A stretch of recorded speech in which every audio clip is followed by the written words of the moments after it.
Welcome back. So, Darrell Issa, also known as Mr. Grand Theft Auto, has been shown to be a liar and a fraud. Officially. Yesterday afternoon, Congressman Issa sent out a flurry of tweets describing his plans to restart the Benghazi investigation and subpoena State Department officials.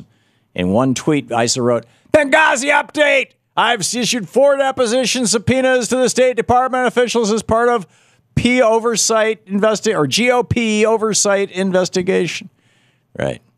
Minutes later, Issa tweeted, "All 4 subpoenaed officials led bureaus were at State Department's review found deficiencies contributing to lack of security during #Benghazi attack."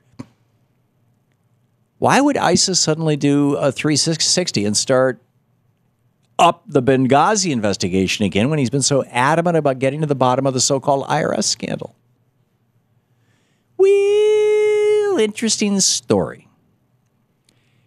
Darrell Issa's sudden change in witch hunting direction may have something to do with the not-so-surprising revelation that the entire IRS debacle had been one large manufactured scandal created by Darrell Issa himself.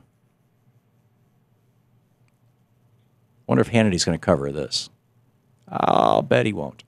According to the Inspector General of the Treasury Department, whose report helped drive the IRS political targeting controversy, the examination into conservative groups was limited because of a request from Republicans in the House.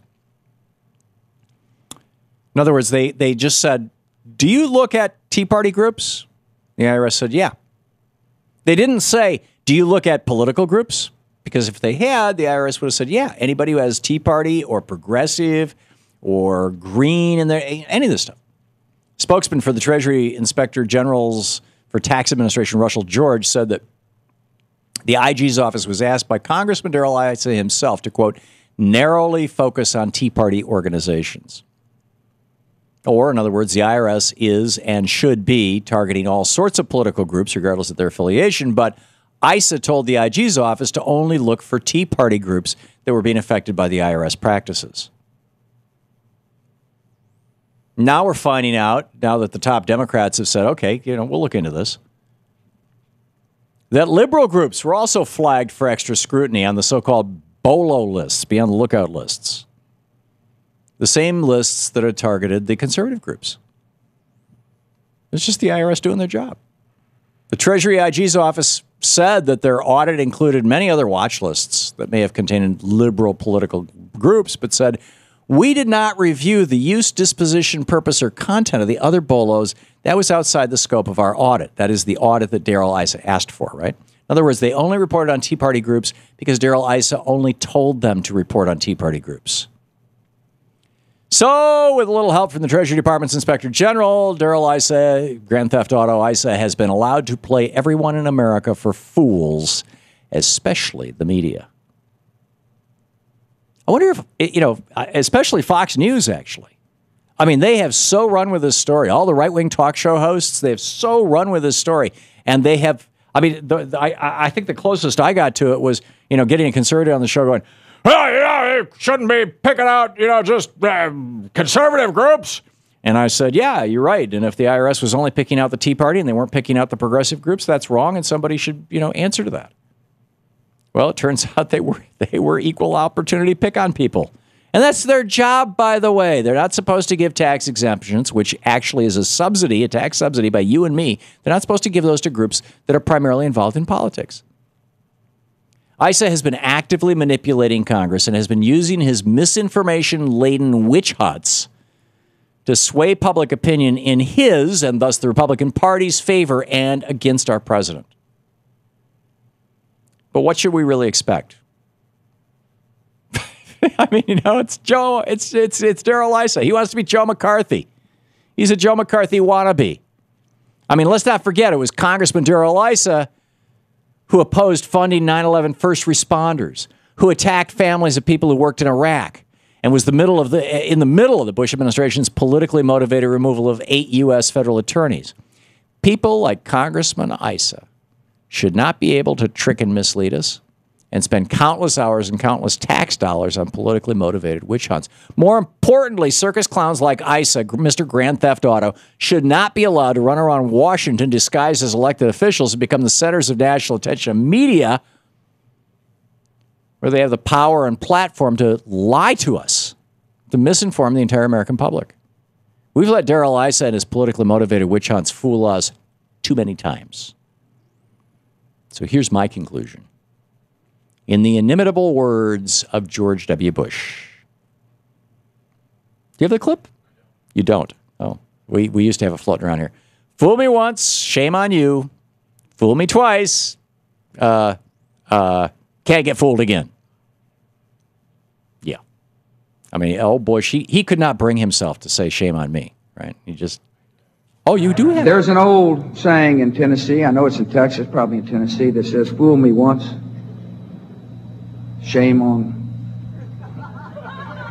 you.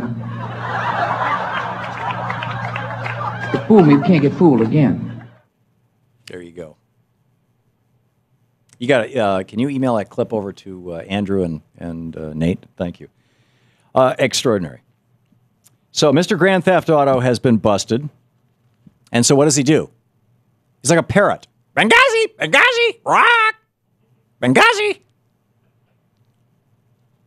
And I think it's going to be really astounding if the right-wing media, after now we find out that he has spent millions and millions of taxpayer dollars on a lie. He went to the Treasury Department's IG office and said, I'd like to know if the IRS is targeting Tea Party groups for more careful evaluation of their applications for tax-exempt status. But only Tea Party groups. Only tell me about Tea Party groups. And they said, okay. And they went down and looked. And sure enough, the IRS, if you submitted an application and had Tea Party in the name, or it had progressive in the name, or it had liberal in the name, or green in the name, or Save the Whales in the name, any of this stuff, they would ask more questions. Are you really doing social welfare work, or are you doing politics? But all they could report back to Congressman Issa on the record, for the record, a record that he could then share with the American public and with Fox News. The only thing that they could report back to him was about the Tea Party part of it, because he explicitly asked them to only report that part back to him. So they came back and said, yes, Congressman Issa, the IRS is flagging the Tea Party. At which point Issa goes, oh, really?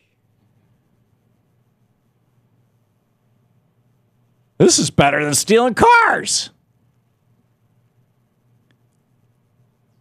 And he's off to the races. So the question in my mind, now that Issa has been revealed as a liar and a shill, and perhaps most importantly, as somebody who lied to the American people, who lied to Congress, and who lied to the news media, now that he's been revealed as a liar and shill isn't even the right word, because you got to shill for somebody. He's a hustler. This guy has spent his entire career as a hustler, as a small-time hustler. There's a great, if you go over to Daily Kos and read the story about this, there's a click-through where it says Mr. Grand Theft Auto. Just click on that, and that will take you to a brilliant article about Darrell Issa that was published in The New Yorker, in which they lay out why everybody calls him Mr. Grand Theft Auto. This was published back in 2011 by Ryan Lizza. It's like, we're surprised? If you knew anything about Darrell Issa, you wouldn't be surprised.